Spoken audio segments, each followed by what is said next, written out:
Good morning to Gerald Celente, Trends Research Institute, publisher of the TrendsJournal. Good morning, Mr. Celente. Good morning. Thank you for joining me. You know, I've wanted to get a hold of you for the longest time. I was trying to think back. It's got to be 12 or 14 years ago. You were on my weekend Hudson Valley Focus show, and then I believe you did actually an event with us when I was fund campaign chair for the Dutchess County Arts Council. Of course, it may well have been, years ago, yeah. Yep, absolutely too long. So, Gerald Celente, I'm looking at this Winter Trends Journal, and there's a couple things in here that strike me. You have a statement in here, and you and I are pretty close to contemporaries. You're 14 months older than I am, so we've pretty much lived through the same experiences. And you have something in here about talking about the last 4 decades. Some say life in America is worse today than 4 decades ago. And I'll tell you what struck me about that is that tomorrow, March 29th, it would be exactly 40 years ago tomorrow that as a 26-year-old young man, I bought my first house. And I got thinking about how the world has changed in those 40 years. I think back then we had a thing called Poughkeepsie Savings Bank, the little community bank. And I went there and I applied for a mortgage, recently in business with my dad in the insurance business. And the local banker came and inspected the property. And I went to the bank and we had our closing there. And if memory serves me, I might be wrong, but if memory serves me, I think the closing costs were about $400. And I think about what it takes for young people today to be able to buy a home in this economy and to come up with the down payment and these, huge closing costs and all the stuff that goes on. All part of this change that I read into what you had written of how the world changed over 4 decades.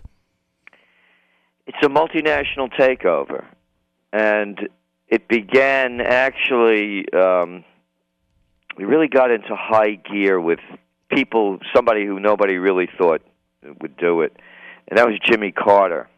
He started the big deregulation movement. Yes. And people forget airlines. I fortunately, I was successful in my careers, and I used to be a government affairs specialist, actually for the chemical industry back in the 70s, and living between Chicago and D.C., spending a lot of time in D.C. And I was flying virtually around the world in first class in those days. And there were about 150 airlines. I remember we used to get lobster thermidor. They roll out a roast and carve it. And then they deregulated the airline industry. It was really tightly regulated. Yes. And it was fun to fly. And then, Jimmy Carter was just on the news on Al Jazeera 2 days ago, bragging about how he secretly, and he kept using the word I sent arms to the, quote, freedom fighters to fight the Russians in Afghanistan. Freedom fighters? And they're not freedom fighters. That became Al-Qaeda. That was bin Laden. Yes. And then the deregulation really went into high gear. Reagan and Bush tried it, but they couldn't get away with too much of it. Well, anyway, Carter also, you mentioned the savings bank, Poughkeepsie Savings Bank. In those days, it was against the law to have interstate banking. Yeah, there was a Bank of America. It was out in California. Mm-hmm. And he began the whole deregulation. All the laws, the Robinson-Patman Act, the Sherman Antitrust Act, the Clayton Antitrust Act, the Glass-Steagall Act for the banking. And then Clinton came in, and he was the raper of them all. The Communications Act that Clinton did, the Glass-Steagall Act, one after another. They put all the power in the hands of a few. You're talking about the old days. Yeah, there was, remember the hardware stores? Yes. Remember the stationery stores? Sure do. No more. Now you get a job in Slavelandia working for Staples, Office Depot, Home Depot, or Lowe's. Slavelandia. I love it. And what they did, you look at the numbers. I was just looking at them yesterday. In the last 5 years, we lost over 65,000 small businesses. Everything has been concentrated in the hands of a few. Again, we're both old enough to remember there were no such thing as hedge funds, Correct. Private equity groups, venture capitalists.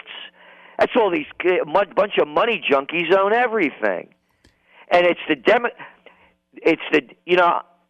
Democrat and Republican mafia, and people don't want to call a spade a spade.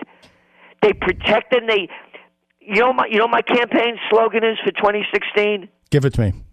Charles Manson for 2016. Let's put a real psychopath in the White House rather than the closet ones that we have. They're murderers and they're thieves. How many more wars do they have to start? How many more people do they have to murder? And how much more of our money do they have to steal? When are people going to grow up about this? You have something in this Winter Trends Journal about the fact that people are starting to wake up. And Gerald Celente, I'm supposed to be retired, getting up at 4 o'clock in the morning, 5 days a week to come do Hudson Valley Focus Live. I do it for the reason that I want to see our rights preserved for future generations. And I contend that you and I, people of our age, have a right and a responsibility to stand up and do that, as you clearly are doing as well. I agree with you 100%, and that's why, by the way, in the next Trends Journal, it's coming out in the middle of April, the spring edition, I'm launching an Occupy Peace movement, and it's based on 3 simple words: no foreign entanglements. And we're going to launch it here from Colonial Kingston, up on the most historic Four Corners in the United States. And that's right up here in John and Crown Street, the only place in the U.S. where there are stone buildings that predate the Revolutionary War. Yes. This is the first capital of New York State. It has its foundation in the Revolution. I fight close combat. I used to have my own school for many years. I'm not a pacifist, but I'm an American, and I honor thy founding fathers, like George Washington.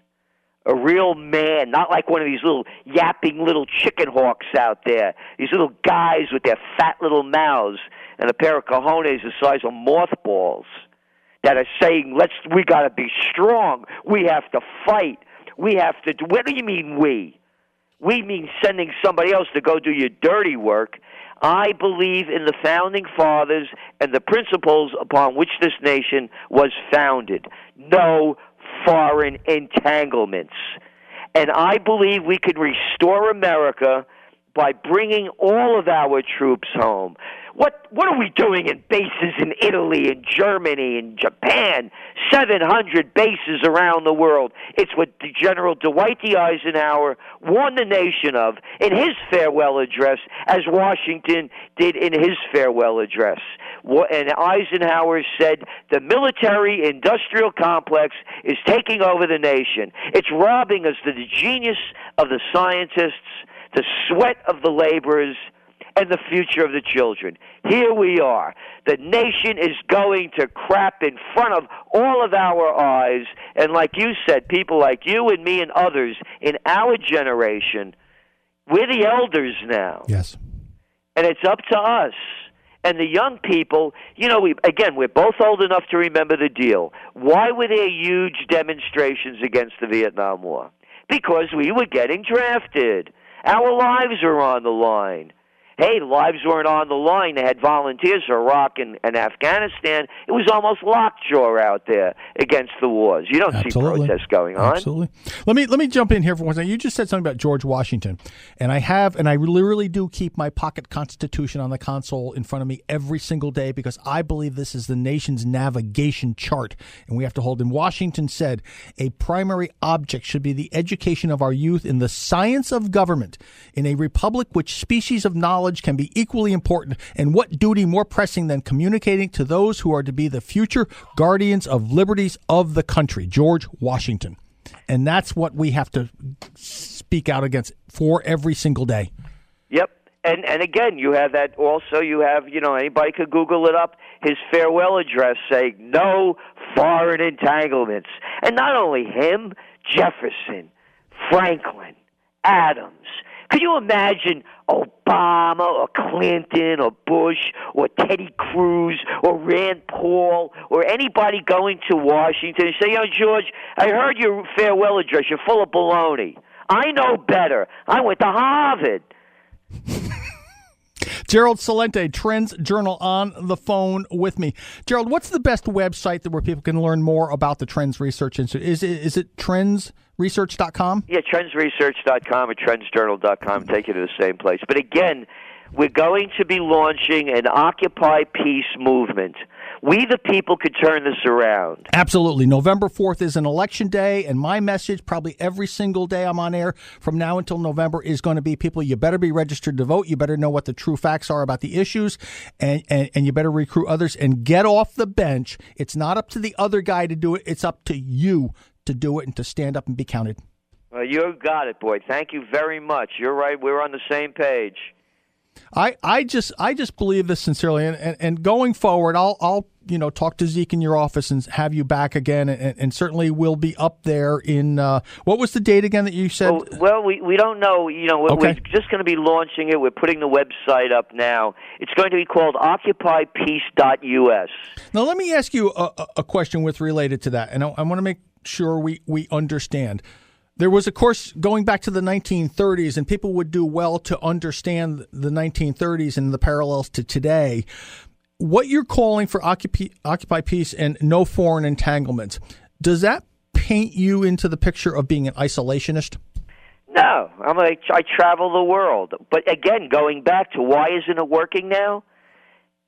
Again, it's no foreign entanglement. It's not. I don't want to fight anybody else's war. And I don't want to be the world's policeman. I do not want to be the world's policeman. Who made this stuff up? The military-industrial complex. Yes. So what I'm saying is, and remember when I said, how do you bring it back? You put back the Clayton Antitrust Act. So that they used to call them robber barons. Now Yes. again, you call them hedge funds. Yes. And you put back Sherman Antitrust Act, so that it was, you could not have a Walmart or a Target or a Macy's. They made it prohibitive. We used to have an equal playing field. I want the playing field going back. I want a restoration. I want a renaissance. I want to bring back the best of the past. Yes. It's been stolen from us by the Wall Street gang and the political frontmen that do their dirty work for them. By the way, in the beginning of my career, I used to run political campaigns down in Westchester, and I was the assistant to the Secretary of the New York State Senate at 23 years old. So I've been one of my chief writers in my magazine, the TrendsJournal's Dr. Paul Craig Roberts, the former Assistant Treasury Secretary under Reagan. A bunch of guys that have been there know what it looks like. We can have this country back. And so when I talk about a restoration, we have to put back in the things that worked before. And about isolation, put the tariffs back up. This is not free trade. Right. All it is multinationals going to slave labor companies, getting their products made, shipping them back, and marking them up. Gerald Celente, we're going to leave it right there, but I'm going to look forward to further conversations. I'm not going to let 14 years go by until we talk again. Okay, thanks so Gerald much. Celente, Trends Journal, TrendsResearch.com. Go there and see what important information is there. This is Hudson Valley Focus Live on News Talk 1450 WKIP. WKIP.